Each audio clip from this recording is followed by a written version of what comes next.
रश्मि जी दिल्ली से। राधे।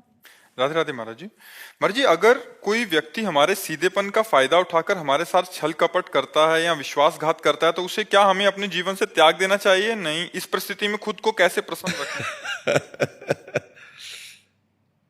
देखो, भगवान के परम भागवत अवतारी पुरुष धर्मराज युधिष्ठिर, भीम, अर्जुन, नकुल, सहदेव अपने बाहुबल से इंद्रप्रस्थ की स्थापना की और पूरे विश्व को परास्त करके सम्राट बने, और शकुनी ने पासे में सब गायब कर दिया। क्या भगवान उस समय सुदर्शन चक्र का अगर प्रयोग कर देते शकुनी के ऊपर तो सारा खेल समाप्त हो जाता, कौरव भी बच जाते और पांडवों को भी दुख ना भोगना पड़ता, पर ऐसा कुछ नहीं किया। शकुनी ने 12 वर्ष का वनवास और 1 वर्ष का अज्ञातवास पांडवों को निश्चित किया, और ऐसे महावीरों को, ऐसे अवतारी पुरुषों को भारी कष्ट भोगना पड़ा छल के कारण। तो हमें लगता है कि कहीं ना कहीं भगवत विधान होता है। जो आदमी छल कर रहा है हमारे साथ, शायद है कि हमने पूर्व जन्म में उसका कुछ लिया होगा। आज हमें लग रहा है कि वो छल विधान से हमारा ले रहा है, पूर्व जन्म में हमने कोई छल किया होगा तो उसी का उत्तर मिल रहा है।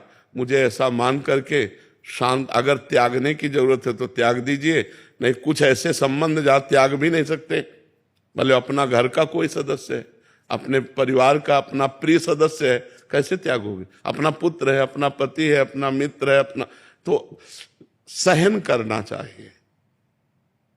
मतलब दूसरा उपाय नहीं है, एकमात्र सहन करना उपाय है।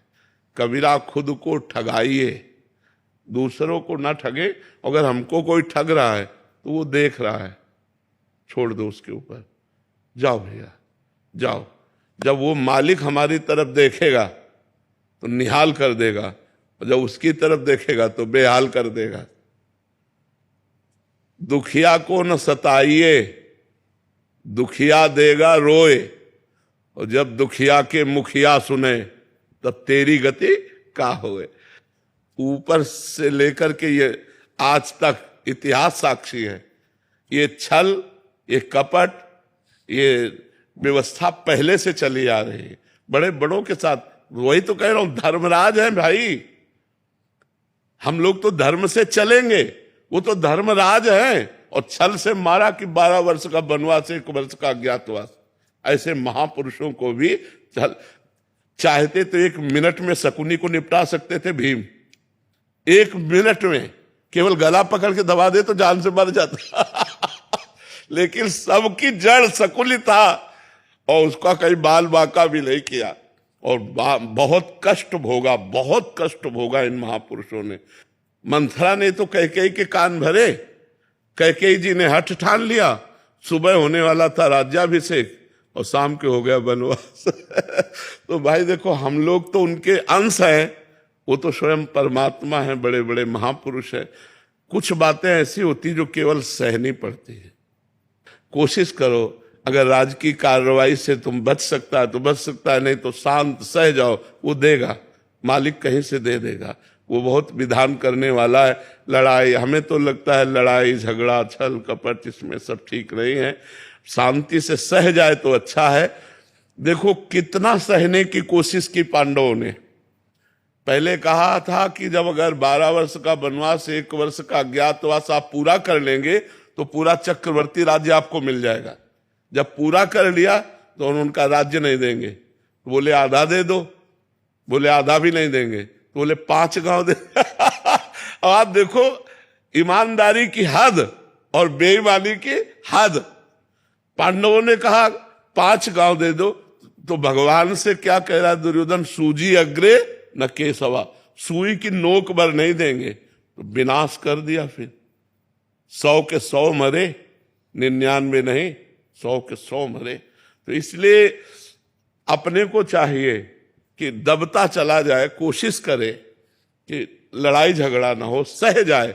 और जब ऊपर जो बैठा हुआ सबके देख रहा है, वो जब देख लेगा ना, तो वो जब न्याय करेगा तो विध्वंस हो जाएगा सामने वाला।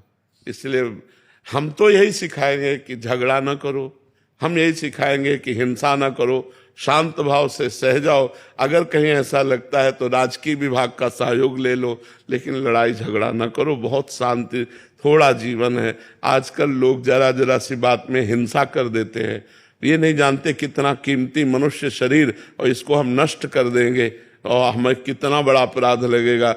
ये सबसे बड़ी भगवान की सृष्टि में ये मनुष्य योनि है, सबसे बड़ी योनि है और बड़ी महिमाशाली है। इसके द्वारा बड़े बड़े पवित्र कार्य किए जा सकते हैं, पर लोग जरा जरा सी लड़ाई में एक दूसरे की हिंसा कर देते हैं, या जरा सा ऐसा समस्याएं आई तो पूरा परिवार जहर खा लेते हैं। ये सब नहीं करना चाहिए। सहना सीखो, नाम जप करो और भगवान के आश्रित रहो। किसी तरह संसार से हम मुक्त हो जाए, नहीं बहुत कठिन, बार बार जन्म, बार बार मरण कहाँ तक भोगेंगे यार, कितना भोगेंगे, कितना कष्ट है संसार में। तो इसलिए नाम जप करो।